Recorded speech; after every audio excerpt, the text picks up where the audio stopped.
प्रारब्ध क्रियमान भक्ता संचित नाही जाण अवघा देवची झाला पाही बरोनिया अंतर्वाही सत्वरजतम बाधा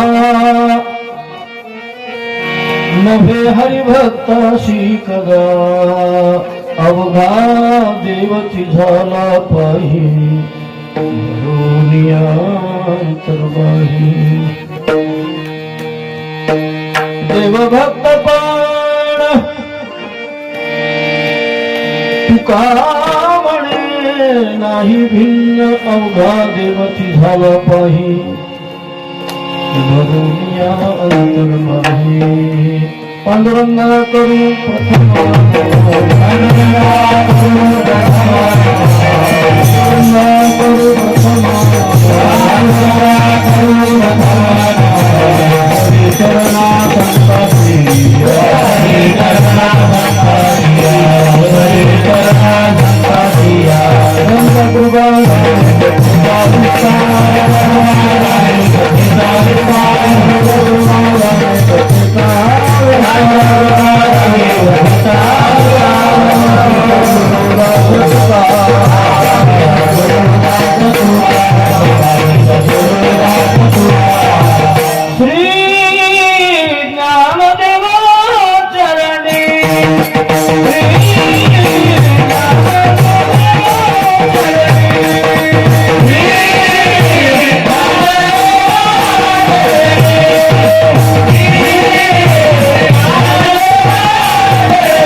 समचरण सरोजं शान्द्रनीलाम्बुदाभं जघननिहितपानिं मण्डनं मण्डनानां तरुणतुलसीमाला कन्दरं कञ्जनेत्रं सदैधवलहासं विठ्ठलं चिन्तयामि अलङ्कापुरी रम्यसिंहासनस्थं पदाम्भोजतेजस्फुरद्दिक्प्रदेशं विधिन्नादिदेवैः सदा स्तूयमानं समाधिस्थमूर्तिं भजे ज्ञानदेवं नमो सद्गुरु तुकया ज्ञानदीपा नमो सद्गुरु सच्चिदानंद रूपा नमो सद्गुरु भक्त कल्याणमूर्ती नमो सद्गुरु भास्कर पूर्ण कीर्ती श्री गुरुचरण सरोज रज निज मन मुकुर सुधारी वर्णौ रघुवर विमल जसु जोदाय कुफलचारी बुद्धिहीन तन जानिके सुमिरो पवन कुमार बल बुद्धि विद्या देहु मोहि हरहु कलेश विकार सिया राम मैं सब जग जानी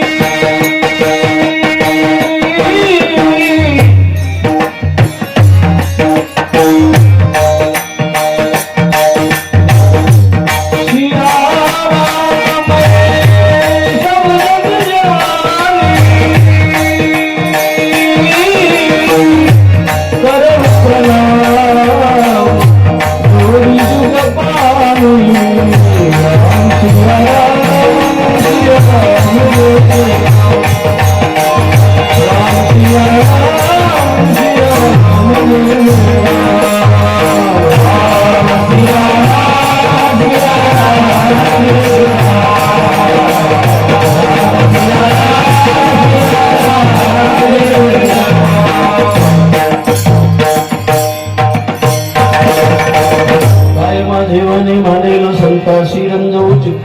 फुलिया माझी वाणी तुझे वर्णे गुणनाम ऐशे देई प्रेम काही कळा मस्तक हे पायावरी या वारकरी संतांच्या विठ्ठल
अखिल कोट ब्रह्मांड नायक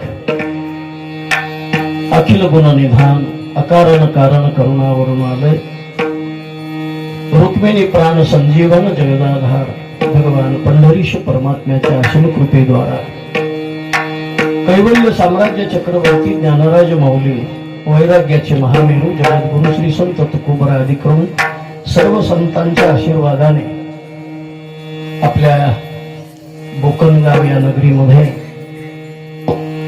वैकुंठवासी श्री हरिभक्तीपरायण बाबूराव व्यंकटराव शिंदे यांच्या प्रथम वर्ष श्राद्धाच्या निमित्ताने चालत असलेला हा भक्ती उत्सव 9 दिवसाचा उत्सव। या उत्सवामध्ये आजची सेवा आमचे गुरुवर्य श्री हरिभक्तीपरायण ज्ञानेश्वर माऊली कदम मोठे माऊली यांच्या अचानक तब्येतीमध्ये बिघाड झाल्यामुळे महाराजांना येता नाही आलं आणि त्यांच्या जागेवर खरं पाहिलं तर गुरुच्या जागेवर शिष्यानं काय कीर्तन करावं काय बोलावं। महाराजांचा अधिकार आहे। मोठ्या मोठ्याची यादी मी आपल्या कार्यक्रम पत्रिकेमध्ये पाहिलेली आहे, पण तुमचं अगोदर कौतुक करावं लागेल की माझ्यासारख्या पामराकडे आजची सेवा दिलेली आहे। विठ्ठल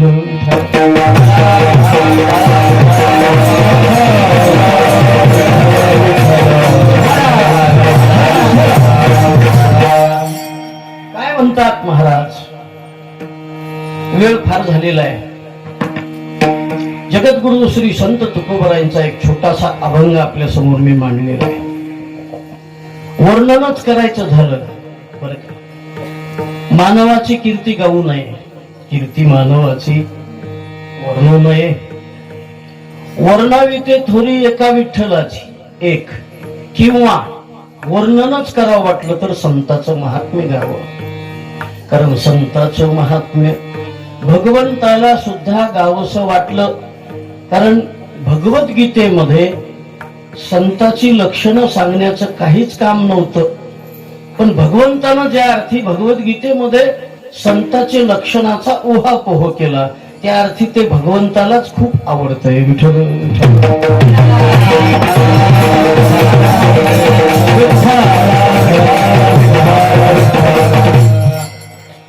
भगवान म्हणतात, ज्ञानोबराय गीतेवर भाष्य करताना म्हणतायत, भगवान सांगायला लागले, अर्जुना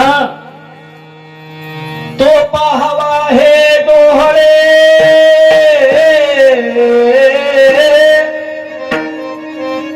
मनोनी मज अचक्षुषी डोळे, हातीचे लीला कमळे पूजू तयाते। कोणाला? भगवत भक्ताला, जे माझे सदैव भजन करतात, ज्यांच्यासाठी मी निर्गुण स्वरूप टाकून देऊन सगुण साकार होतो, ज्यांच्यासाठी अवताराला येतो, त्या माझ्या भक्ताच्या वर्णन करण्यासाठी खरं पाहिलं तर मग निरवय असणारा परमात्मा. पण मी सगुण झालो, मला डोळे नाही, पण मी डोळे घेऊन आलो कोणाला पाहण्यासाठी? माझ्या भक्ताला. विठ्ठल विठ्ठल.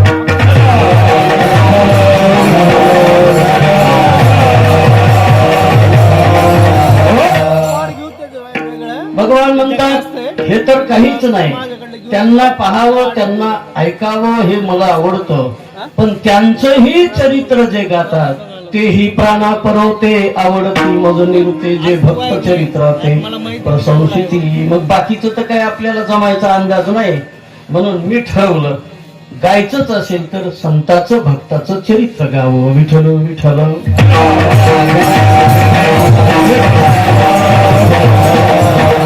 आणि त्याच्यासाठी हा अभंग निवडलेला आहे.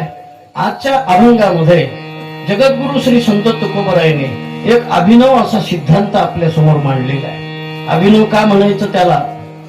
की जो सिद्धांत वरवर पाहता कोणालाही पटण्यासारखा नाही. कारण भक्त सुद्धा, संत सुद्धा, जगातला एकही प्राणी देवाच्या अवतारा सगट ज्ञानोबरायनं भली मोठी यादी समोर ठेवलेली आहे. आणि ही यादी समोर ठेवलेली असताना तुकोबरायनं मधूनच मार्ग काढला. महाराज म्हणतात भक्ताला प्रारब्ध नाही, भक्ताला क्रियमान नाही, भक्ताला संचित सुद्धा नाही. का तर ते एका उच्च बोधावर आरूढ झालेले आहेत. अवघा देवची झाला पाही भरोनिया अंतर्बाही. जसं त्रिविध कर्म भक्ताला बाधा करीत नाही, तसे त्रिपुटी, दुसरी त्रिपुटी सांगितली गुणाची. सत्वरजतम बाधा हे तीन गुण सुद्धा भगवत भक्ताला बाधा करीत नाही असं महाराज सांगतात. नभे हरिभक्ताशी कदा अवघा देवची झाला पाही भरोनिया अंतर्बाही. शेवटी महाराज म्हणतात याचं कारण आहे देव आणि भक्त हे मुळी दोन नसतातच. दिसायला दोन पण असायला मात्र एक असतात. देव भक्त पण तुका म्हणे नाही भिन्न. हा झाला अभंगाचा सरळ भावार्थ. आता आपण जे विठ्ठल करायला मोकळे भाऊ करायचं का मग? विठ्ठल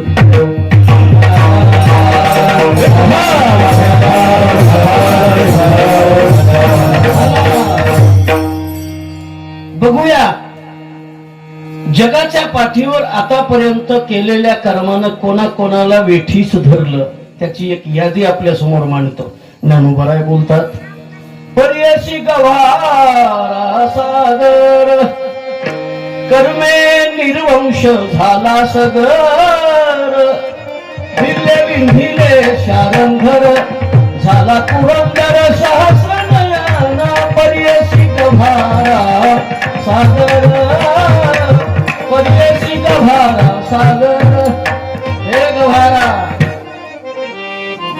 गबाळ्या ऐक म्हणले, कोणी सांगितलं तुला केलेलं कर्म न भोगता जमतंय? नाही जमत.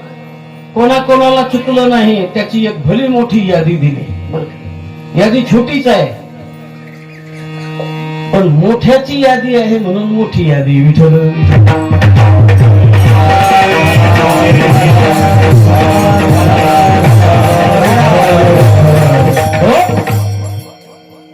पुढे ज्ञानोबा म्हणतात कर्मे मनमथ झाला से राख.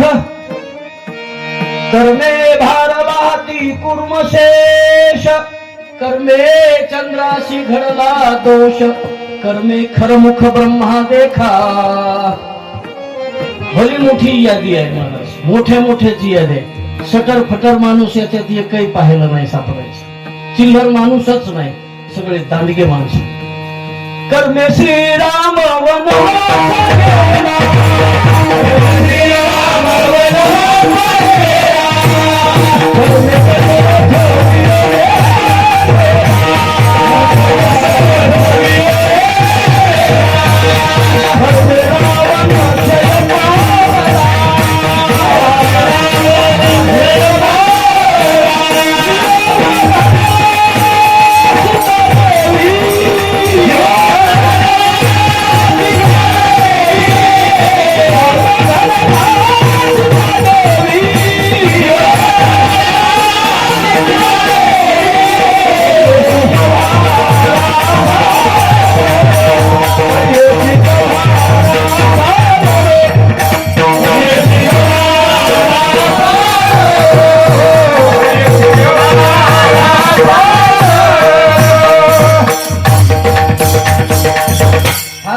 सांगायचा पुरावा झाला ऐका.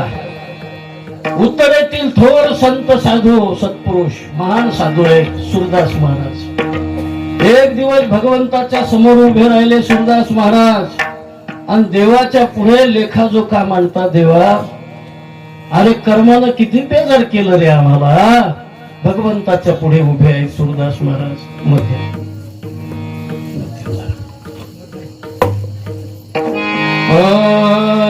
कर्मगती तारे ना तरे, कर्मगती तारे ना तरे,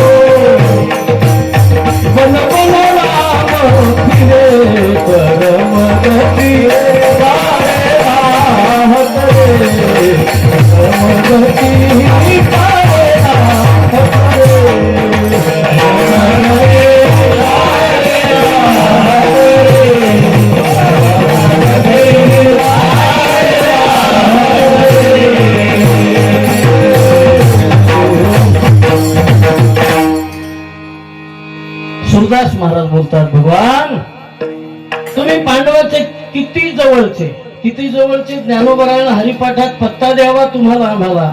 द्वारकेची राणी पांडवा घरी. त्या पांडवावर सुद्धा येणारे संकट थांबायचं नाव घेत नव्हते. हो, सूरदास महाराज बोलतात, पंडुसूत के आप सारथी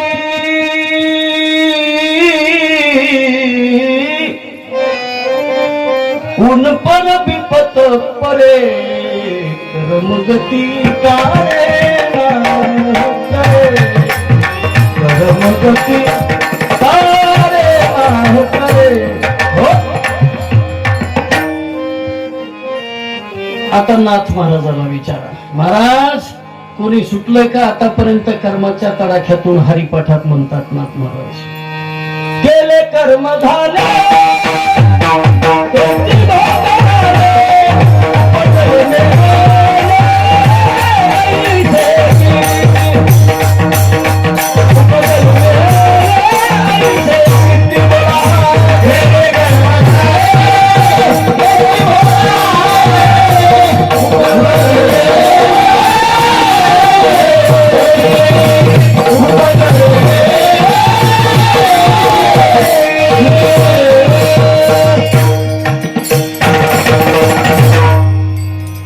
आणि अभंग सुरुवातीचा जो सांगितला मी तो ज्ञानोबरायचा आहे. सगळ्या संतांचं जवळपास आपण मनोगत पाहिलं.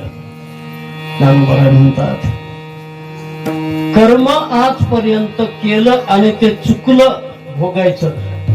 एक माणसानं प्रश्न विचारला, माऊली त्या कर्माला काय माहित, मागच्या जन्मात आपण केलेलं कर्म, त्या कर्माची ना आपली हुकाचूक नसेल का होत. सरणावर देह मांडला, पेटून द्यायला त्यानंच केलेलं कर्म मी आहे आणि ते कर्म दुसऱ्या जन्मात त्याच्या मानगुटीवर कसं काय बसत असेल. वा, ज्ञानोबराय म्हणतात ते कसं कोण जाणे, पण त्याच्या नरडीचा घोटच घेतो महाराज. जे हरी म्हणजे तुम्ही कोण, आम्ही तुम्ही लावलेले दिवे, मागच्या जन्मात केलेलं कर्म ज्याचं त्याला पकडतं. कशावरून एक सुभाषितकार सांगतो.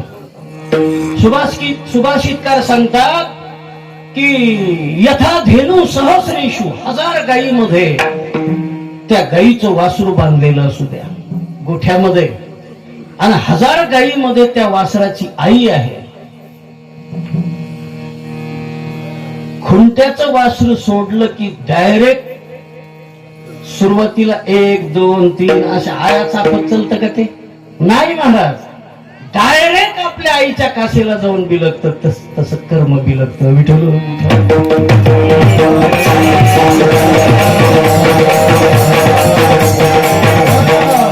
कर्म पिच्छा सोडित नाही महाराज. कोणतंही पार्ट घ्या, कोणतंही रूप घ्या. ज्ञानोबरायनं त्या अभंगामध्ये असे पात्र रंगवले. माऊली पुढे म्हणतायत, पुढे बोलतायत महाराज. कर्मे दुर्योधनादी रणी नासले, कर्मे हनुमंता उदरी कासोटा, पाताळ वाटा बळी गेला. हे सगळे प्रकरण सांगत असताना ज्ञानोबरायनं शेवटला एक उदाहरण सांगितलं. कर्मा ते शंभू मानी आपण, किती पळसी कर्मा भेन, बाप रुक्मा देव विठ्ठलाची आण, केली कर्मे निवारी नारायण. हे कर्म एकदा महादेवाकडे गेलं म्हणून. महादेव भोलेनाथ कैलासामध्ये बसले होते. भगवान नमस्कार. भगवान म्हणले नमस्कार. कोण आपण? म्हणले कर्म. बर, इकडे कोणी कर? तुमच्याकडे येणार आहे उद्या. असं कधी? उद्या येणार. मग ते कधीतरी येणार. एकदा तारीख घेतली म्हणजे चुकीत नसतो मी. कर्म सांगू लागलो भाऊ. बर, येणार म्हणले. येणार सकाळी येणार का संध्याकाळी एवढं सांग म्हणले. सकाळीच येणार. मग महादेव भोलेनाथ महाराज, भोलेनाथानं विचार केला कर्म आपल्याला त्रास द्यायला येणार आहे. 4 तास त्रास देईल असं त्यानं सांगून गेलो. ते लेकरू बारीक पार्ट घेतलं.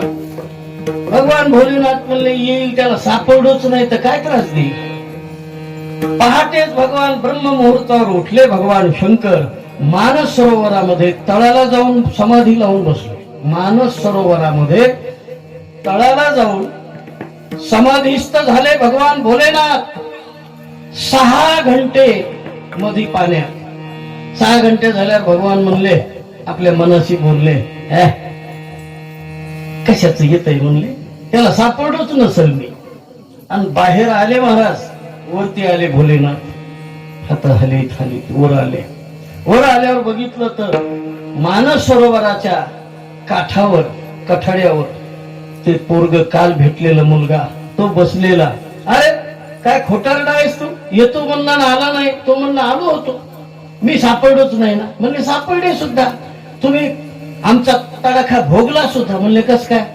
म्हणले मग कोणाच्या धाकानं तुम्ही आतमध्ये जाऊन बसला होता? विठ्ठल विठ्ठल.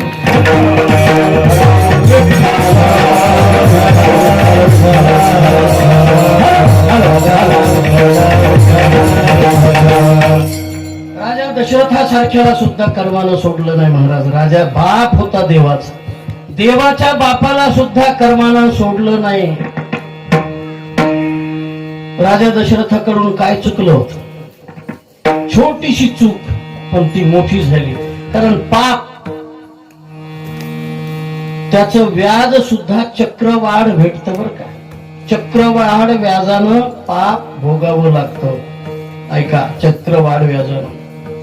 एक अभंग आहे माऊलीचा, नामदेव महाराजाचा. पूर्वजन्मी पाप केले ते हे बहुविस्तारले. पूर्वजन्मातलं पाप कालांतरानं जर भोगायला आलं तर ते मोठं होऊन येतं. म्हणून केलेलं कर्म छोट जरी असलं, राजा दशरथाकडून छोटी चूक झाली होती आणि ती राजाला भोगावी लागली. आपल्याला रामायण ऐकणारी माणसं आहात, बहुश्रुत आहात. जाता जाता सांगून जातो. राजाकडून चूक कोणती झाली होती? श्रावण बाळाचा वध झाला होता. श्रावण बाळाच्या बापानं राजाला शाप दिला होता. आम्हाशी दिधले पुत्र दुःख. नाथ महाराज लिहितात रामायणामध्ये, तूही पावसी पुत्र शोक. आम्हाला पुत्र वियोगाने तडफडून मरावं लागतंय राजा. एक दिवस तुला सुद्धा मुलाच्या नावानं तडफडूनच मरावं लागेल. तुला 4 मुलं होतील, पण तुला अंत समय तुझ्याजवळ एकही मुलगा नसेल. राजा रडताना म्हणत होता, बिलपतराऊ बिकल बहुभाती, वैजुग सरीस शिरातील तापस अंध साप सुधी आई, तापस अंध साप सुधी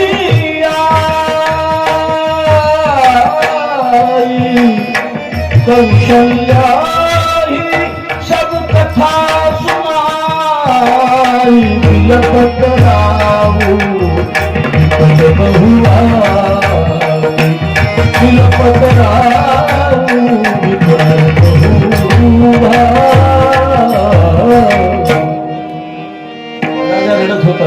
कौशल्य धावत येते. महाराज काय झालं? राजा म्हणतो आज आठवी. थोडा विकूया. मजसी श्रावण शब्द वेधती मृगया भीषण पारभीत मी वधिला ब्राह्मण. वधिला ब्राह्मण त्या विप्राच्या अंध पित्याचे उमगे दुःख दाटला चोहीकडे अंधार. मरण समयी मग राम दिसेना जन्म कशाचा आत्मवंचना अजून तोडी जीव बंधना. धजेल संचित केली उघडे मज मोक्षाचे दार. दाट चोहीकडे अंधार. राजाचा अंत होतो. मरताना राजा राम राम राम म्हणला. मला 6 वेळच देवाचं नाव घेतलं. बर काय पवन महाराज रूपक तालात राम राम कही राम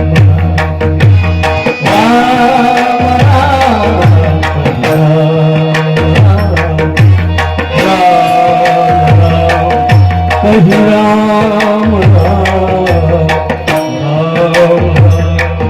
कही राम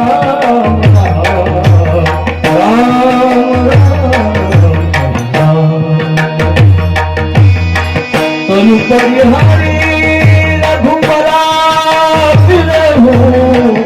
तनु परिहारी रघुबरा फिरहु.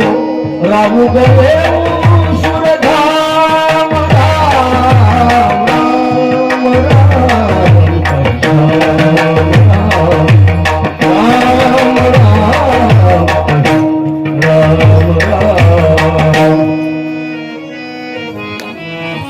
राजा मरावं लागलं. राजा असून एवढा मोठा माणूस असून देवाचा बाप असून महाराजांना सुद्धा लिहिले बरं का रामायणामध्ये. महाराज लिहितात मनी राम ध्यानी राम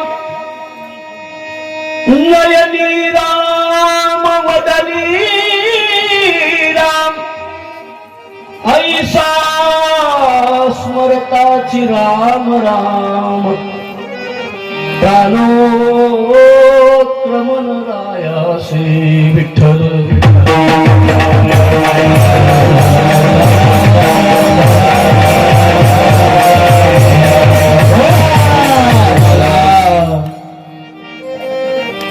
राजाला तडफडून मरावं लागलं. महाराज 3 दिवसानंतर सुमंत आला रिकामा रथ घेऊन.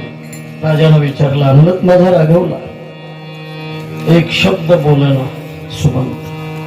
राजा पुढे मान खाली घालून उभा होता. सुमंत अरे काही माझ्या लेकरानं निरोप दिला का तुझ्याकडे?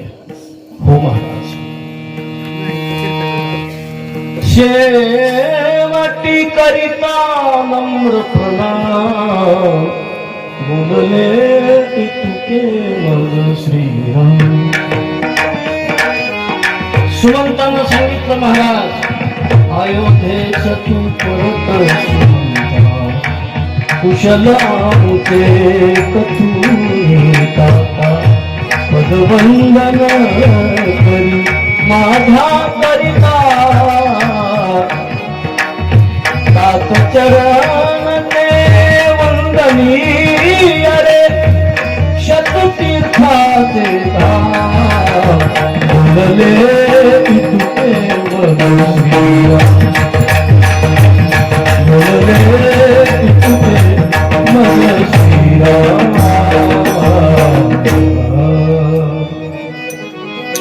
बोलत बोलत ते दही मरले कमल नयनिका आसू भरले आसू भरले करुण दृश्य ते अजून न सरले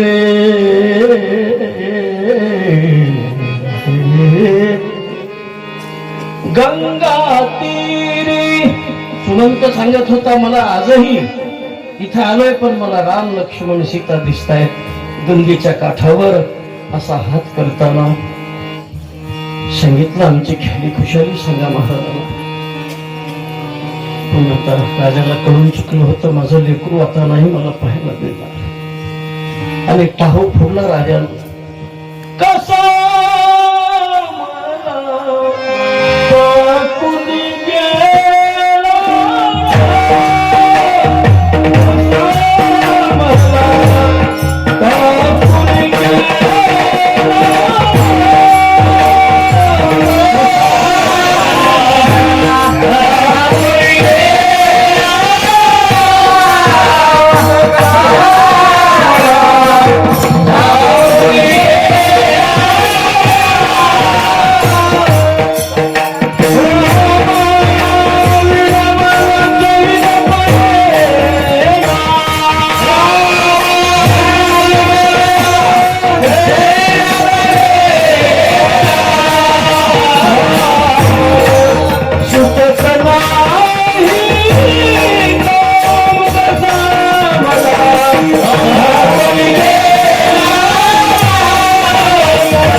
चार मुलं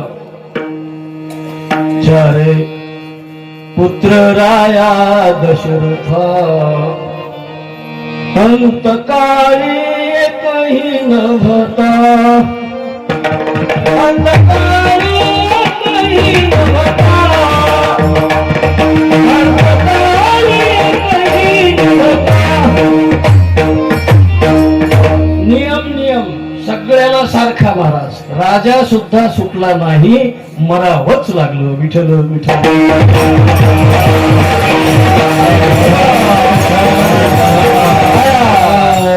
ज्ञानोबाचं वाक्य ध्यानात आला कर्मे दशरथ वियोगे मेला कर्मे श्रीराम वनवासा गेला कर्मे रावण क्षय पावला वियोग घडला सीता देवी सीता मातेला का वियोग ऐका 2 मिनिटात सांगतो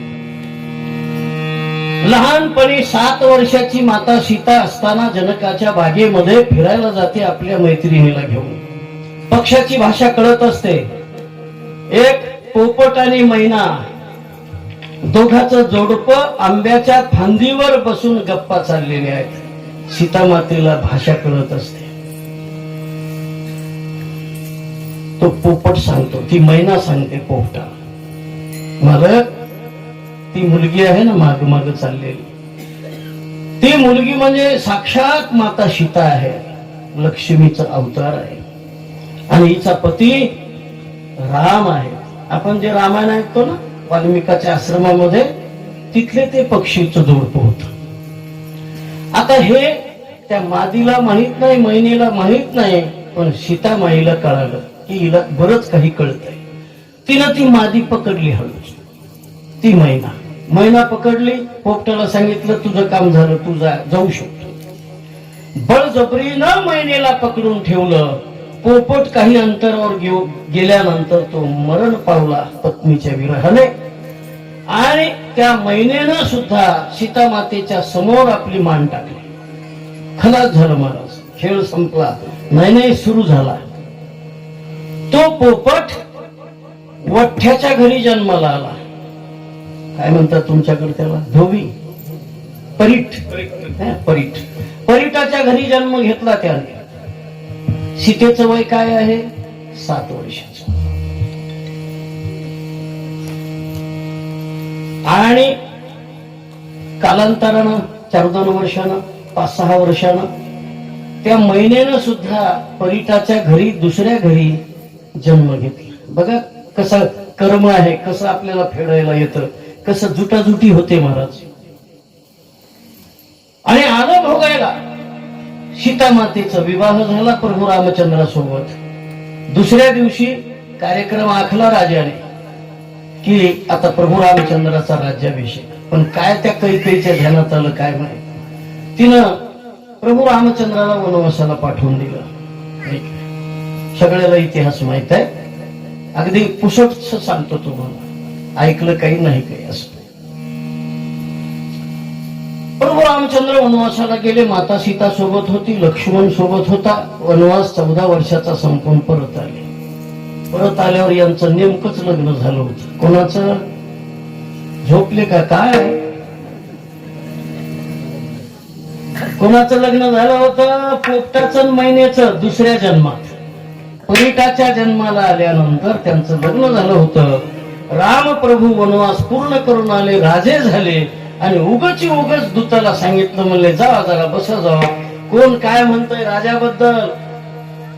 तेव्हा 2 दूत कपडे बदलून ग्रामस्थाच्या वेशामध्ये साळं घोळं रूप घेऊन इथं बसायचे तिथं बसायचे. महाराज प्रभूला सांगायला लागले, दूत सांगायला लागले की प्रभू तो रावण वध, समुद्रावरला बांधलेला सेतू, अचाट काम केले, लोक तोंडात बोट घालेले, तुमची ही सगळी कथा ऐकू. पण एक गोष्ट खटकायला लागली. पण काय? पुढे बोला. म्हणले ते एक माणूस, म्हणले धोबी आहे पहा आपल्याच गावातला, अगदी शेवटच्या कडेला घर आहे त्याचं, आणि तो दरवाजामध्ये उभा होता. 10चा सुमारास आहे. बाई कोण्यातरी शेजारणीकडे गेली होती आणि 10-20 मिनिटं अर्धा तास बसली असेल बिचारी. पण ती घरात येताना दरवाजामध्ये तो उभा होता. तो काय राम समजलीस काय मला? 6 महिने राक्षसाच्या बागेत सीता असताना घरात घ्यायला मला तू काय राम समजलीस काय? इतकंच वाक्य बोलला. जरा मला खटकलं. विठ्ठल विठ्ठल.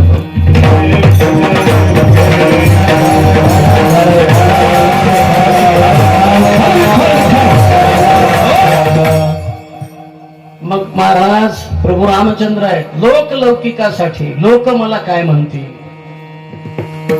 भगवंतानं निर्णय घेतला. सकाळी लक्ष्मणाला जवळ बोलवलं. लक्ष्मणा, सीतेला वनवासाला नेऊन सोड. प्रभू काय बोलता? अहो आताच आपण तिघही वनवास पूर्ण करून आलोय. काय बेजाऱ्या झाल्या तिघाच्याही, आणि आता तुम्ही माता सीतेला? अरे तसं नाही रे, एक काहीतरी कारण पुढे केलं प्रभू. प्रभू म्हणले आम्ही एकदा बागेत बसलो होतो आणि सीता म्हणते मला की डोहाळे पुरवा रघुकुल टिळका माझे. बरोबर आहे ना, तिच्या पोटात लेकरू आहे आणि ती डोहाळे मला सांगत असते की मला वनवासाला जावं वाटतंय, मला वाटतंय की नाही कंदमुळं खणून खावेत. मग तिला वनवासाला नेऊन सोड. लक्ष्मण निघाला. रथामध्ये माता सीतेला बसवलं. लक्ष्मण अयोध्या सोडून बराच दूर गेला. बराच दूर गेल्यानंतर एका निर्जन ठिकाणी माता सीतेला खाली उतरायला सांगितलं. लक्ष्मणा, मला इथे कुठे सोडतोस? म्हणले प्रभूची आज्ञा आहे. सीता मातेनं आकांत केलं. महाराज मज सांग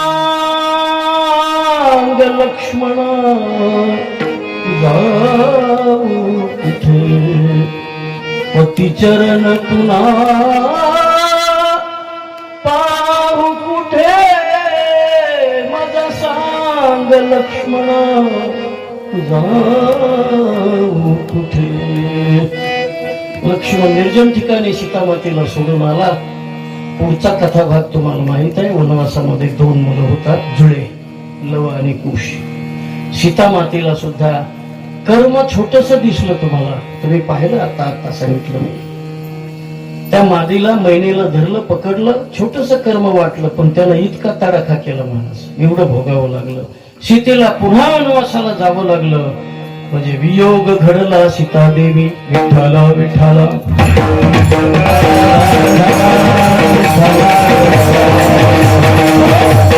मी काय सांगतोय हे, की केलेलं कर्म जर कोणाला चुकलं नसेल त्याच्यासाठी ही उदाहरणं सांगितली 2-4. चला तुकोबारायलाच आपण विचारू, महाराज तुमचं काय मत आहे ह्या बाबतीत. महाराजांनी तर 3 उदाहरणं सांगितले महाराज, बर का भाऊ. महाराज म्हणले ऐका, तुम्ही शंख पाहिला? शंख कोणाकडे असतो? शंख शंख कोणाकडे असतो? भिकाऱ्याच्या हातात असतो, असं वर्णन आहे बरं का. शंख भिकाऱ्याच्या हातात असतो. आणि भीक मागत फिरणं याला सुद्धा शंख करणं म्हणतात. शंख करीशी ज्याच्या नावे. शंख कोणाच्या हातात आहे? भिकाऱ्याच्या. आता त्या शंखाची उत्पत्ती कशी झाली 1 मिनिटात सांगतो. तुकोबारायचा अभंग आहे, सकाळी उद्या सकाळी गाथा उघडून बघा, आपल्याला अभंग सापडेल. त्या शंखाचं आणि लक्ष्मीचं नातं सांगणारा अभंग आहे. महाराज म्हणतात 14 रत्न समुद्रात पडले दुर्वासाच्या शापानं, आणि समुद्र मंथन करून ती बाहेर काढली. पहिल्यांदा निघालेलं रत्न म्हणजे माता लक्ष्मी. लक्ष्मी बाहेर निघाली, भगवान महाविष्णूला ती दिली. तुम्हाला नाते चांगले कळतात बरं का, तुमच्या समोर नुसतं मांडतोय. भगवान विष्णूला माता लक्ष्मी दिली. 2ऱ्या नंबरला एक वस्तू निघाली, 3ऱ्या नंबरला एक, 4थ्या नंबरला एक, 5व्या नंबरला एक. मग त्याच्यात शंखही निघाला, त्याच्यामध्ये कौस्तुभ मणी निघाला, त्याच्यामध्ये ऐरावत निघाला, त्याच्यामध्ये उच्चश्रवा घोडा निघाला. 14 वस्तू निघाल्या, है का नाही? 14 वस्तू निघाल्या महाराज. लक्ष्मी कौस्तुभ पारिजात कसुरा, धन्वंतरी चंद्रमा, गाव कामदुधा सुरेश्वर गजो, रंभाद देवांगणा. बस झालं एवढे. लोक अक्षरा चाकतील, पुन्हा अक्षर कुठे? मंगलाष्टक चालू बनलं. या मंगलाष्टकामध्ये 14 वस्तू ज्या स्वर्गातून खाली पतन झालत्या त्या वस्तूचे नाव आहे. त्याच्यामध्ये शंखही आहे. शंखामृतम चांबुधे, अमृतही त्याच्यात आहे.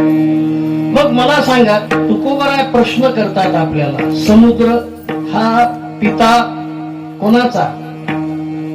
लक्ष्मीचा. समुद्र हा पिता, बंधू तो चंद्रमा, भगिनी ते रमा. शंखाची शंखाची बहीण लागते नात्यानं लक्ष्मी. शंख समुद्रातून निघाला, लक्ष्मी समुद्रातून निघाली. मग शंख भाऊ आणि लक्ष्मी कोण? त्याची बहीण. मग लक्ष्मी दिली महाविष्णूला, तर शंखाचं आणि महाविष्णूचं नातं काय? तुम्हाला नाते म्हणजे तुम्ही ह्या गोष्टीमध्ये PhD मिळवलेली आहे म्हणून तुम्हाला विचारायला. काय नातं आहे बघा. तुकोबाराय म्हणतात, मेहुना दयाचा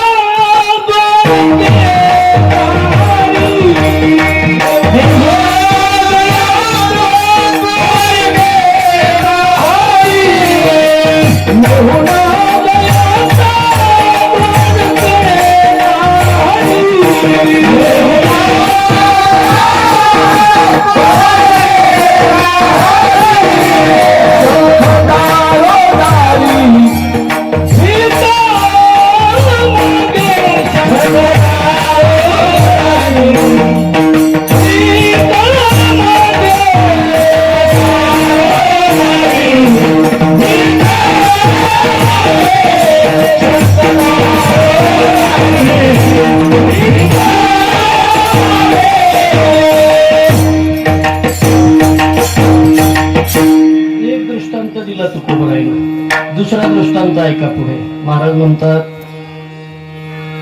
शेकड्यानं गाडगे कुंभाराच्या आव्यामध्ये एका वेळेला भाजून तयार होतात. एका वेळेला, म्हणून एकाच कामाला जातात का? नाही.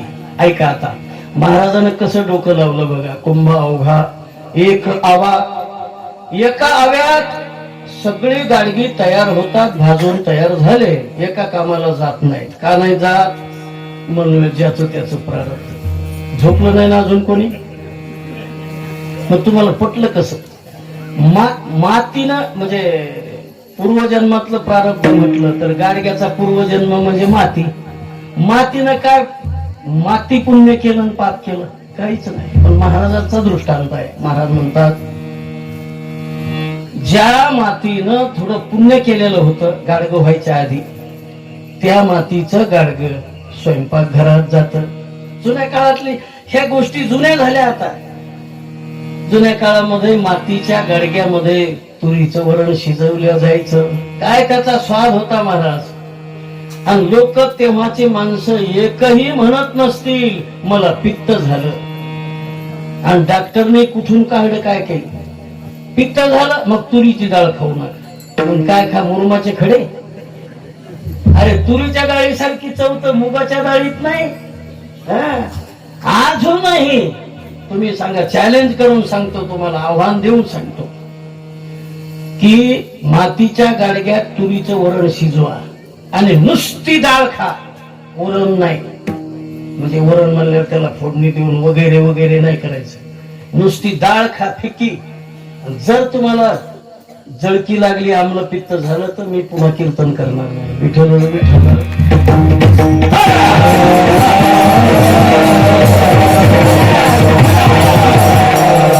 महाराज त्या गाडगं गेलं आणि त्याच्या संग चव गेली. आता तुरीच्या डाळीला चव नाही, कोण्या भाजीला चव नाही. हे काय गाजर खाल्ले त्या माणसानं लगेच दुसऱ्या दिवशी दवाखान्यातच न्यावं लागलं. महाराज उचल बांगडी करून. काय झालं? गाजर खाल्ले राव, जेच पोट उठलं त्याचं महाराज. कशानच राहिलं. काय जुन्या काळात असं कधी झालं नव्हतं. आताच काय व्हायला लागलं? सगळं खेळ बिघडला. जुन्या काळामध्ये बाया मस्त गरोदर माता बाळंत होईपर्यंत कष्ट करायची, खूप काम करायची, आणि तिचं बाळंतपण असं सहज गत्या व्हायचं, कोणाला माहितही नाही होत, असं व्हायचं. आपल्या सगळ्याच्या कानावर आलेले, आपल्या डोळ्यापुढे घडलेले उदाहरण आहेत. त्याचं काही पोस्टमार्टम करून सांगायची गरज नाही, सगळ्याला माहित आहे. आणि आता गरोदर मातेला डॉक्टर मंडळी सांगतात की ओझं उचलू नका, हे काम करू नका, बकेट पण उचलायची नाही. मग बाईनं सोपा कार्यक्रम पर्याय निवडला. रिमोट हातात आणि टीव्ही पुढे बाई बसलेली 24 तास. तिच्या मनात इच्छा असते माझ्या पोटी की नाही विवेकानंद यावा, पण देवानंद येतो डिस्को भांगडा करीतच. काय कमाल झाली महाराज. अरे हे सगळं हे कर. आता वाटण वाटायचं काम नाही राहिलं, मशीन आलं माणूस नुसतं कणत आहे, झालं मसाला तयार. शेतकऱ्याला शेतीमध्ये खळ करायचं काम नाही राहिलं. किती एकर गहू असू द्या, एक यंत्र निघालं माणूस, भर भर भर भर फिरत गहू पोटात घालत आणि ताडपत्री नुसती आथरायची, बघा बघा बघा झालं खळ आहे. 10 मिनिटात खळ, नो टेन्शन. पण आपलं किती वाटोळं झालं याचा कोणी विचार करीन. विठ्ठल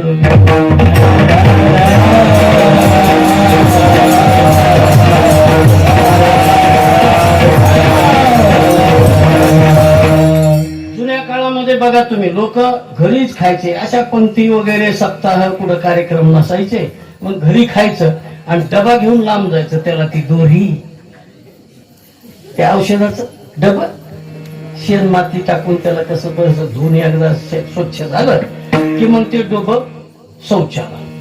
डबं घेऊन लांब जायचे लोक, नो झंझट, काही ताण नव्हता, तणाव नव्हता, पोटही मोकळं व्हायचं मोकळ्या मैदानामध्ये. पण आता जमाना खूप बदलला. अब जमाना बहुत बदल गया है. किती बदलला? कुठं चंद्रावर गेला का? जागेवरच उड्या मारायला जमाना आहे का नाही. फक्त बदलला कशात? दरवाजा बंद, तो आजार बंद. पण त्यानं प्रत्येक घरातल्या बोरचं पाणी बिघडून टाकलं. याला कोण जिम्मेदार? विठ्ठल विठ्ठल.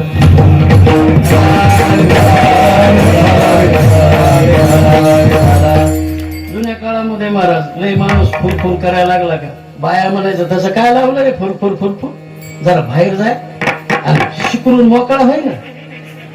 आमच्याकडे बाया म्हणायच्या हो खेड्यामध्ये, आमच्या गावाच्या जवळपास तटकन तोडलं भीतीला जोडलं. आमच्याकडे म्हणायचं तुमच्याकडे म्हणत होते का काय?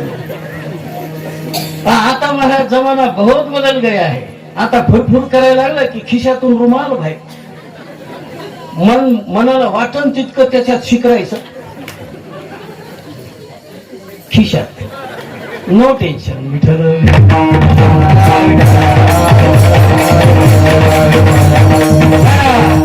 इतकं जग बदललं पण आपल्याच बेजाऱ्या व्हायला लागल्या. आरोग्य आपलं धोक्यात आलं. आपला कुठे विषय चालला होता? एक गाडग गेलं स्वयंपाक घरात. पुण्य केलेलं होतं मातीनं. आणि ज्यानं पाप केलं होतं ज्या मातीनं त्या मातीचं तयार झालेलं गाडग मात्र लहान मुलाचा गु भरायला गेलं. तू को भराय म्हणतात पाती एकी गु फेडावा का असं ऐसे भिन्न भिन्न साठे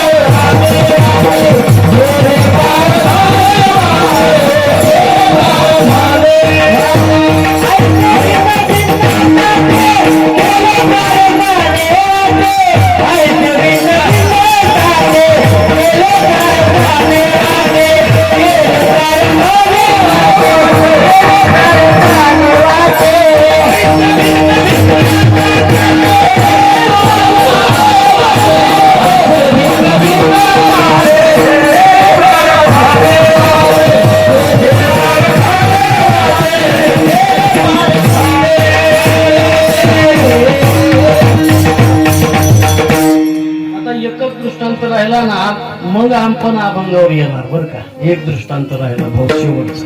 महाराज म्हणतात तिसरा दृष्टांत तोही जडाचा आहे. शंखाचा दृष्टांत जडाचा, मडक्याचा दृष्टांत जडाचा आणि तिसरा आता जो मी सांगणार आहे तोही दृष्टांत जडाचा दिला.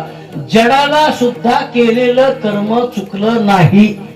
उच्चांक केला महाराज. याला म्हणतात कडे लोट सिद्धांताचा.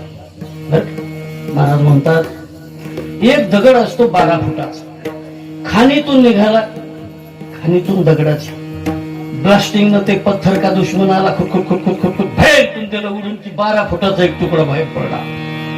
त्याचे 2 तुकडे केले, सुक्ती घातली बरोबर मुदमत 2 तुकडे केले. एक 6 फुटाचा एक 6 फुटाचा. एक जरा गोल चांगल्या पद्धतीचा दिसला. त्याची मूर्ती बनवली. छने हातोड्याचे घाव करी दगडाचा देव. सुंदर देव बनवला. अर्ध्या दगडाचा देव बनवला. हे एकाच दगडाचं सांगायला बरं का. अर्ध्या दगडाचा देव, अर्ध्या दगडाच्या 6 पायऱ्या.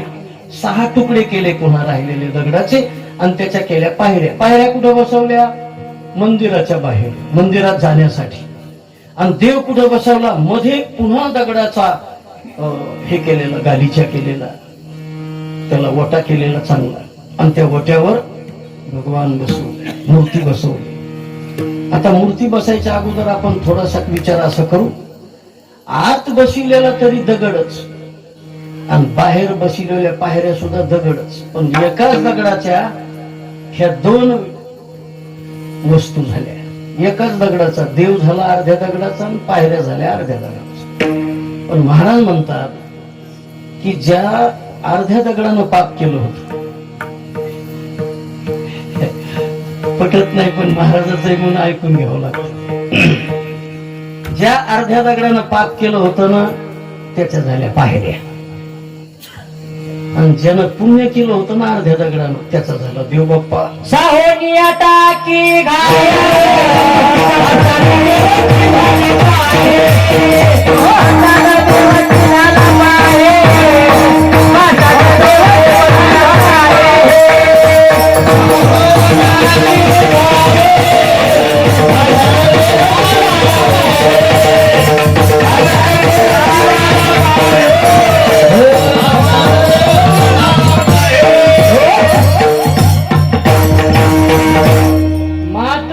टाकीचे घाव सहन करावे लागले तेव्हा तो देव झाला. तुका म्हणे टाकी घाये देव, पण पुढचं नाही सांगेल. फुटलं की त्याचं वाटोळच झालं महाराज. त्याला कोण कुणीकडे लावील सांगता येत नाही. कर्मले टाकी घाई देव.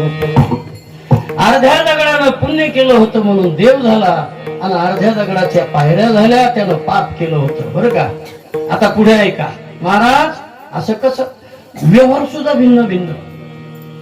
बाहेर ज्या पायऱ्या बसवल्या त्यांच्याशी व्यवहार वेगळा आणि आतल्या देवाशी व्यवहार वेगळा. आतल्याच्या पायावर डोकं, आतल्या दगडाच्या पायावर डोकं आणि बाहेरच्या दगडाच्या डोक्यावर पाय. असं कसं काय. ऐसे भिन्न भिन्न साठे केले प्रारब्धाने वाटे. त्या अभंगाचं हे ध्रुवपद. महाराज म्हणतात केलेलं कर्म आजपर्यंत कोणाला चुकलं नाही. म्हणले मग महाराज तुमचा आजचा जो सिद्धांत आहे तो कसा काय. अभंगाचं पहिलं चरण. प्रारब्ध क्रियामान प्रारब्ध क्रियामान प्रारब्ध क्रियामान प्रारब्ध क्रियामान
प्रारब्ध नाही, भक्ताला संचित नाही आणि भक्ताला क्रियमान सुद्धा नाही, बाधा करीत नाही.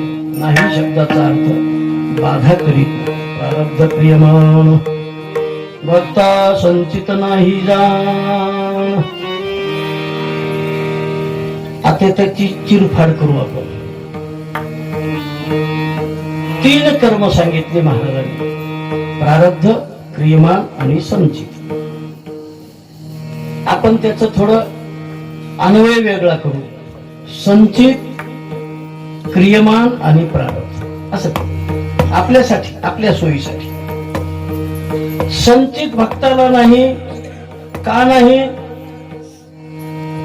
सांगतो. क्रियमान नाही आणि प्रारब्ध सुद्धा भक्ताला बाधा करीत नाही. त्याच्याही अगोदर तुम्हाला कशाला प्रारब्ध म्हणतात, कशाला संचित म्हणतात आणि कशाला क्रियमान म्हणतात. एकाच अभंगाच्या एकाच कडव्या तुकोबरानं त्याचं वर्णन केलं. महाराज म्हणतात केले ते क्रियमान झाले ते संचित म्हणा.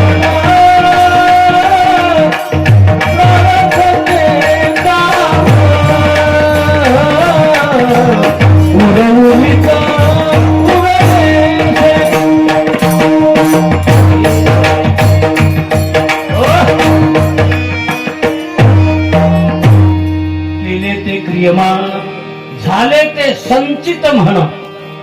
प्रारब्ध ते जाण उरउरीत उरले ते. नसेल कळलं एखाद्याला ते उदाहरण सांगतो. आपल्या शेतामध्ये उभं ज्वारीचं पीक आहे त्याला म्हणायचं क्रियमान. जे अजून आडवं झालं नाही, जे तयार झालं नाही, कणगीत साठवलं नाही, पोत्यात भरलं नाही, अजून शेतात उभं आहे त्याला म्हणायचं क्रियमान. खडं झाल्यावर कणगीमध्ये, बारदाण्यामध्ये, बळदामध्ये, आंबरामध्ये जे भरून ठेवलं त्याला म्हणायचं संचित. साठा होऊन पडलेलं संचित. भोगायला आलं नाही, येणारही नाही, येण्याची सुतराम शक्यता नाही, त्याला म्हणायचं संचित. जे नुकतंच तयार झालेलं आहे त्याला म्हणलो आपण क्रियमान. आता राहिलं कोणतं? प्रारब्ध. 8-4 दिवसासाठी दळून आणलेलं डब्यातलं पीठ त्याला म्हणायचं प्रारब्ध. सोपं आहे, सोपं आहे गणित. मग भक्ताला हे तीनही कर्म बाधा कसं काय करीत नाही? एकदम सोप्या पद्धतीनं सांगतो तुम्हाला. संचित भक्ताला का नाही त्याचं कारण आहे. भक्त आणि संत ह्या दोन व्यक्ती रेखा नाहीत बरं का. भक्त म्हणा किंवा संत म्हणा, जे भगवत भक्त आहेत त्या भक्ताच्या जीवनामध्ये दोन गोष्टी घडतात. भक्ताच्या जीवनामध्ये नामसंकीर्तन घडतं. किती घडतं? तुकाराम महाराज सांगतात, आम्ही नामाचे भारत नेनो प्रकाराने. सर्व भावे एक विठ्ठलची प्रमाण. इतकं नाव घेतात, इतकं नाव घेतात, माझी मज झाली अनावर वाचा छंद या नामाचा घेतला असेल. परिणाम ज्ञान स्वरूप होतात, म्हणजे अग्नी स्वरूप होतात. आणि अग्नीजवळ वलही जळत आहे आणि वाळही जळत आहे. का म्हणे आम्ही झालो अग्निरूप लागोने दुपाप पुण्यंगा. नव्हे नव्हे तुकोबाराच्याच अभंगात बोलायचं झालं तर तुकोबारा म्हणतात जळते संचित ऐशी आहे धर्मानी. ऐशी आहे धर्मानी. ऐशी आहे धर्मानी.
लागलं नाही जळायला.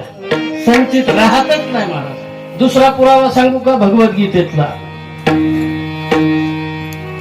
भगवान सांगतात अर्जुना,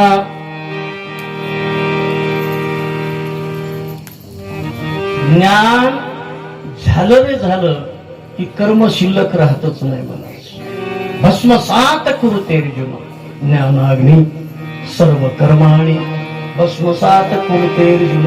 हे अर्जुना, ज्ञानाग्नीने पापे जळती हे ज्याची आज्ञा. ज्ञानानं पाप जळून जातं. संचितातला साठा सगळं रिकामं झालं महाराज.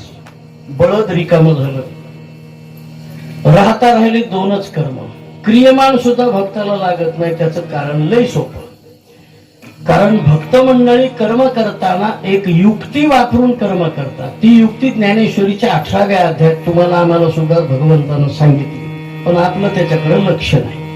भगवान सांगतात, अर्जुना, कर्म करताना दोन बंधामध्ये माणूस अडकतो आणि ते कर्म जीवाच्या पाठीमागे लागतं. जन्मच्या जन्म घेत राहिलं तरी ते समाप्त होत नाही. भोगावंच लागतंय. आणि तया ते भोगावयावे देहाय का आगा कर्मी जय उरावे, कैतीही सुख दुःखी फळावे.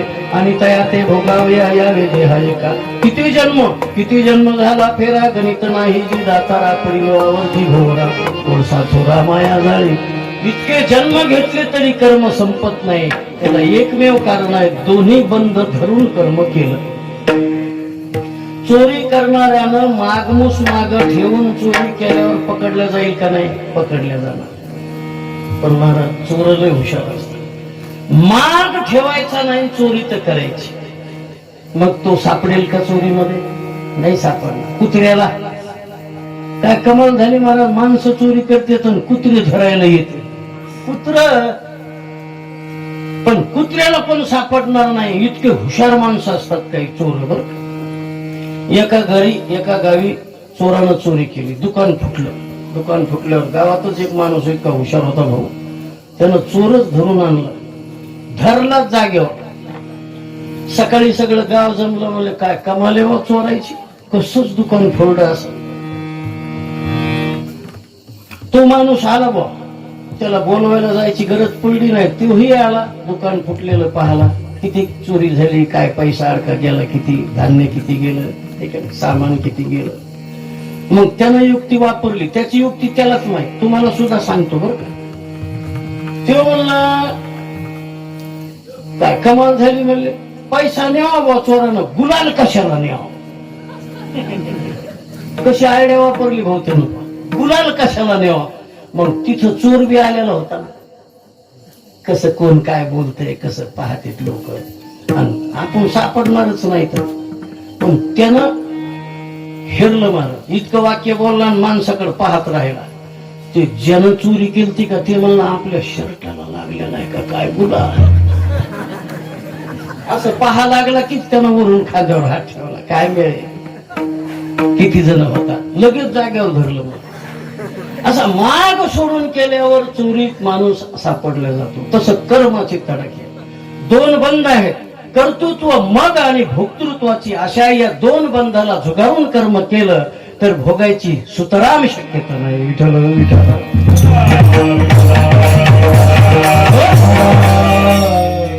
मग तुकोबराय सांगतात की भक्त मंडळी या पद्धतीने कर्म करतात. उदाहरण सांगा महाराज, तसं पटत नाही. पहिलं तुकोबरायनं उदाहरण दिलं.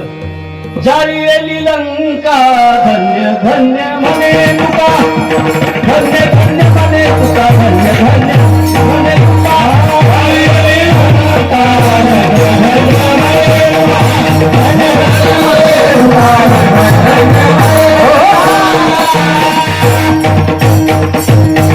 याला म्हणायची कर्म करायची युक्ती. मागमूस ठेवला नाही. माग आपण केलंच नाही काय. रावणानं ते धरून आणलं त्या दूताने. हो, कपिबंधन सुनी निशिचर धाये, कौतुक लागे सदा सदाय. सगळे राक्षस पाहायला आले. ते वानर धरलं म्हणते, सगळे पाहायला आले कसं तडफडतंय ते. रावण म्हणला, बंदार आमची अशोक वाटिका तूच उद्ध्वस्त केली ना. ते म्हणला, हो, यात काय संशय. म्हणजे आम्ही जी दंड देऊ, सजा देऊ, ती तुला मान्य आहे. म्हणलं, हो. पण युक्ती वापरली तिथं हनुमंतराय म्हणले, हे रावण महाराज, तुम्ही विचारायला लागले म्हणून सांगतो, खरंच बोलावं लागेल, कारण तुमचा आमच्यावर विश्वास आहे. आम्ही रामभक्त आहोत. म्हणले, हा,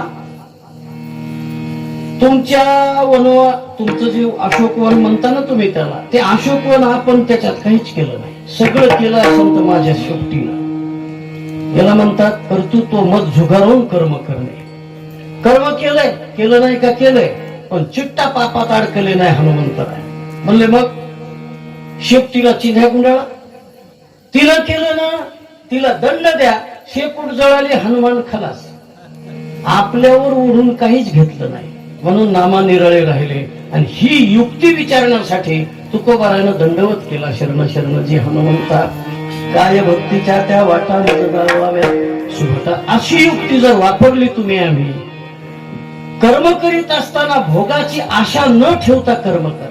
महाराजाला विचारा, महाराज युक्ती महाराजांनी सांगितली एका अभंगात. महाराज म्हणतात, तुका मने गाई राखो मी गोवारी, माझी मने सारी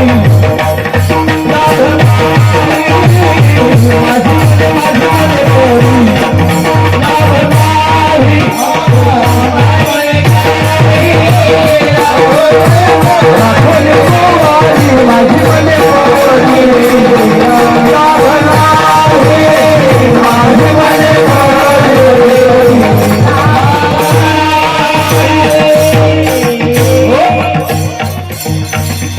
गाईकडे एक माणूस, जुना दृष्टांत आहे, एकच माणूस गाई राखायचा महाराज. गावातल्या 200 गाई एका पठ्ठ्याकडे राखायला. रामरावच्या 10, भीमरावच्या 20, श्यामरावच्या 30 अशा गाई असायच्या. मग कोणाला टाईम आहे राखायला गाई, मग एकाच माणसाकडे गाई. आणि त्याची जी काय मोबदला असतो ना, त्याला आमच्याकडे राखोळी म्हणतात, तुमच्याकडे राखोळीच. राखोळीनं गाई राखायला एका माणसाकडे दिलेल्या. मग एका गाईचं किती राखोळी ते ठरवून दिलेलं.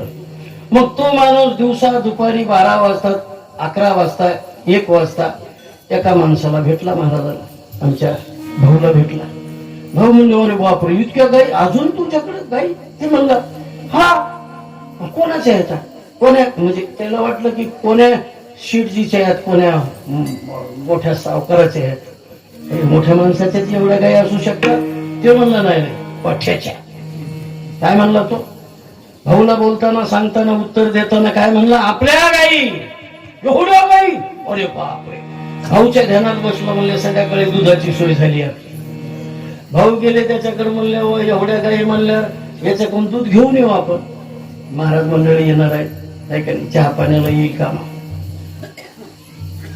तर ते चटणी संग धडका हानीत होत. आणि म्हणले, दुपारात तुझ्याकडे 200 गाई ना, आता काहीच नाही. ते म्हणलं, आपलं काहीच नव्हतं. आणि मग कसा म्हणलास? म्हणलो म्हणला, म्हणजे बहा मी म्हणा, कोणाचं नाव सांगू म्हणला. 15 जणांच्या गाई होत्या, 200 त्या. कोणाचे नाव सांगू? एक कारण. दुसरं कारण, आपल्या नाही म्हणल्यावर कोणी नाही हाकून, त्याच्यामुळं आपल्या, दिवसभर आपल्या.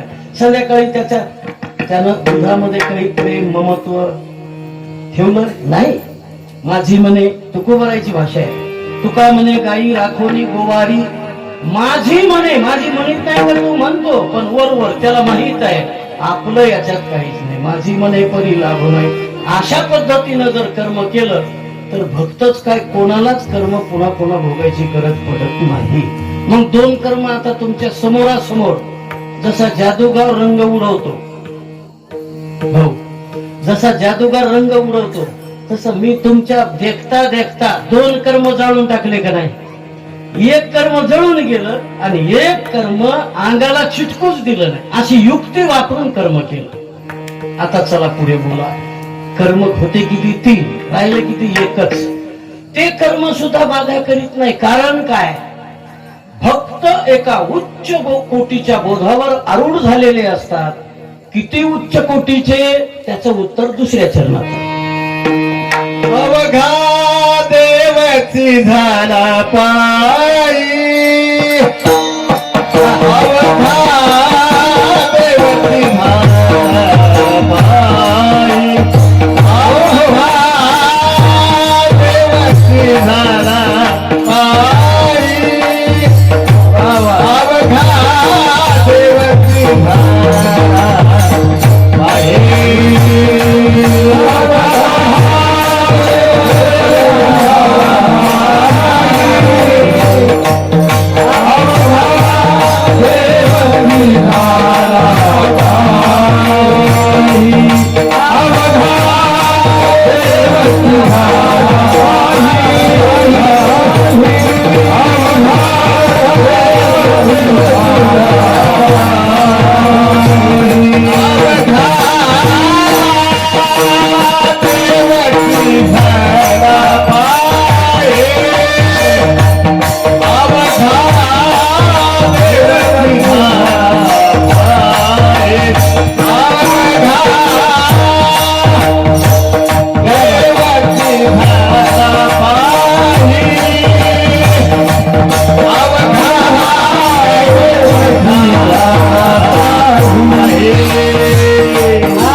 गोसेवेचं फळ आहे. त्या गोड आवाजात चाल म्हटले सर मला वाटत नव्हतं. नेहमी भाऊला भाऊ म्हणा, पहिलं म्हणा तुम्ही, दुसरं म्हणा तुम्ही, पण आज आश्चर्य झालं महाराज. हे गोसेवेचं फळ आहे. आमचे परमार्थ प्रेमी श्री हरिभक्ती परायण इंगळे महाराज, सर नाही म्हणायचं आता, कौरक सर म्हणायचं. दुकान मोडून 35 वर्ष झाली एका माणसाला, तरी त्याला लोक म्हणायचे दुकानदार. हा आता दुकान राहिलं नाही ना, नाही गावात नाही ठेवलं, दुकान आहे, ठीक आहे. गोड चाल म्हणले सर बर का. अवघा देवची झाला पाही, सगळ्या जगात भगवान आहे, या बोधावर भक्त आरूढ झालेले असल्यामुळे. बघा गंमत सांगतो तुम्हाला, झालं आपलं कीर्तन फक्त 5 मिनिटात समाप्त. वेळ खूप झालेला आहे. महाराज म्हणतात एका उच्च कोटीच्या बोधावर ही सगळी भक्त मंडळी पोहोचलेली असल्यामुळे, म्हणून तर ते तुम्हाला आम्हाला सुद्धा म्हणतात देव पहा हो, देव पहा हो, उंच ठाई उभे राहा हो. एक जण टेकडीवर गेला महाराज आणि संत महात्मे म्हणतात उंच जागेवर जाऊन देव पहा, आणि तिथून तर दिसाना देव.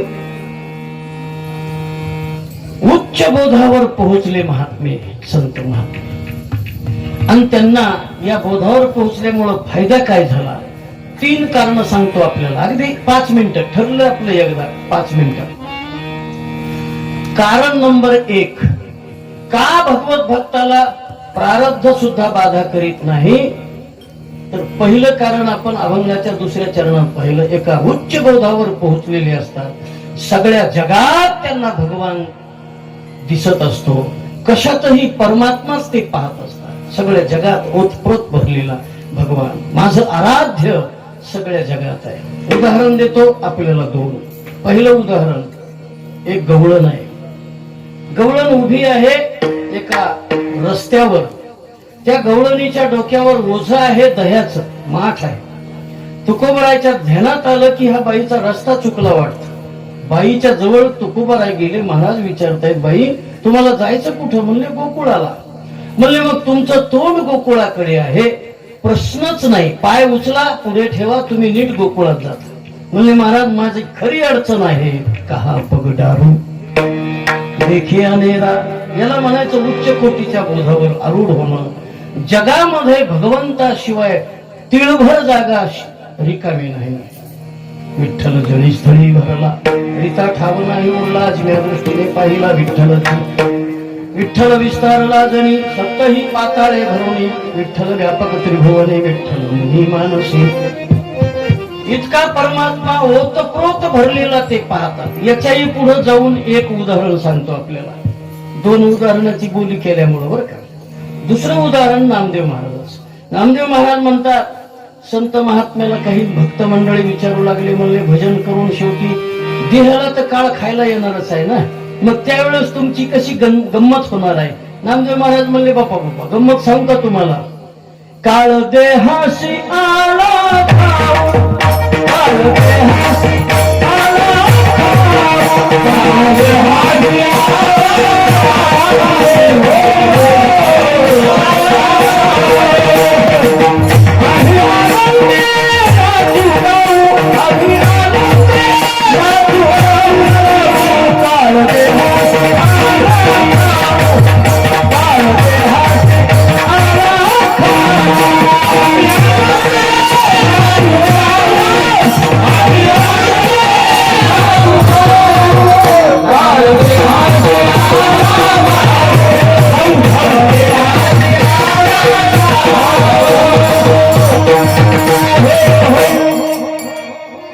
काळ देहाला खायला आल्यावर आम्ही कुठे असतो तेव्हा देहातच असतो, पण आम्ही बोधावर आरूढ झालेले असल्यामुळं त्या काळात सुद्धा आम्हाला कोण दिसतं.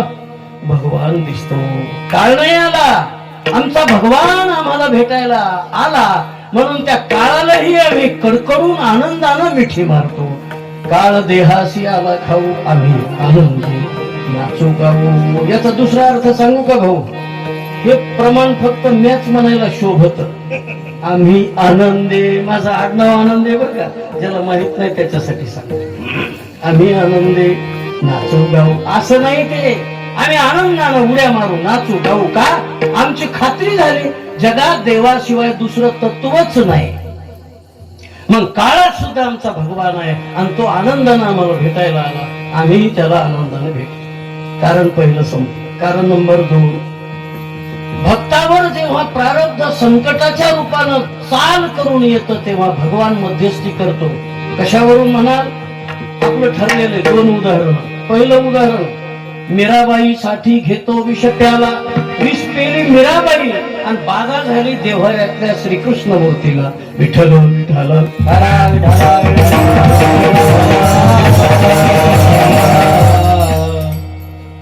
उदाहरण नंबर 2, दामाजीचा झाला पाडीवर. सगळे उदाहरणच आहे त्या अभंगामध्ये. उच्च नीच काही नेणे भगवंत.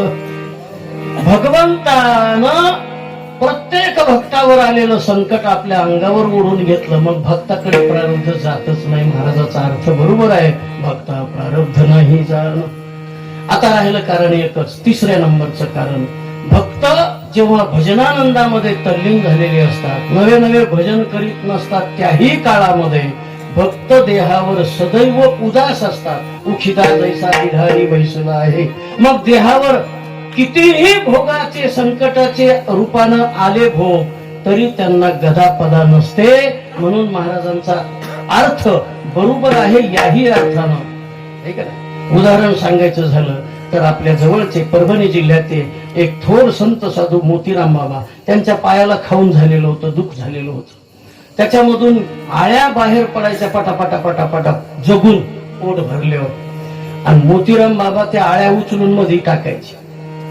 जवळचे शिष्यमंडळ म्हणले, महाराज लोक आळ्या बाहेर फेकते बाबा आणि तुम्ही मध्ये टाकायले. अरे शरीर त्यांचा खाऊ आहे.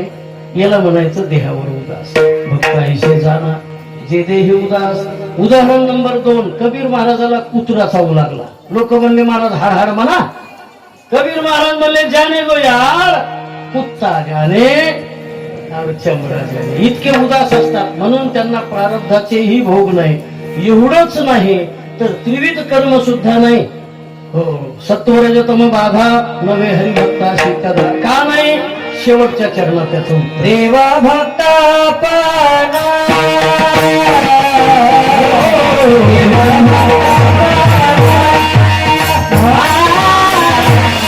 देवा भक्ता